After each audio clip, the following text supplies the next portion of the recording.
I have said this from the beginning. I think collective bargaining is the only way to fix the problem in college athletics. The pushback that I get, and I think even that you give me, is how do you do it? It's hard. Well, no shit. Okay, because complicated problems have complicated solutions. This is really complicated, though. But it's really not. It is. It's really not, though. Okay, how do you do it? It's going to take a lot of hard work, but it's not complicated.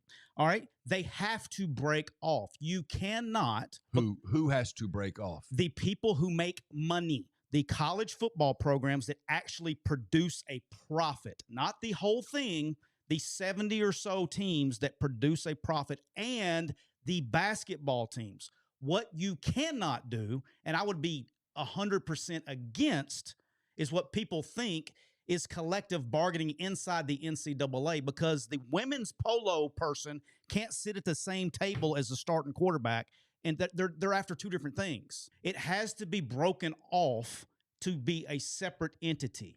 If you're inside the NCAA and you do collective bargaining and you make them employees, all of those other sports are going bye-bye.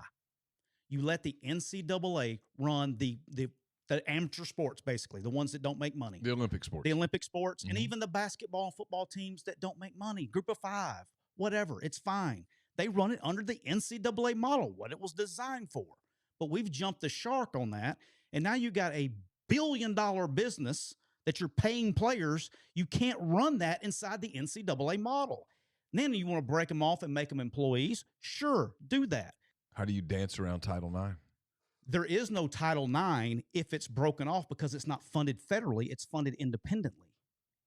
Title IX only exists. You're saying they break off and privatize and become a private Correct. business. You break off completely. Title IX doesn't affect that because there's no federal funding involved in that.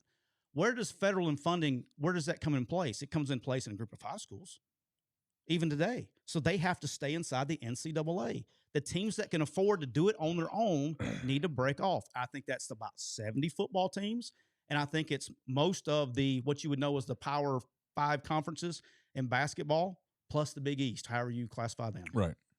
It's not but here's why won't they do it? That's the next thing. Why won't they do it? Okay. The hard part is because it's going to take people that are having control are going to have to give up control and probably lose their job or lose their effectiveness if they break off.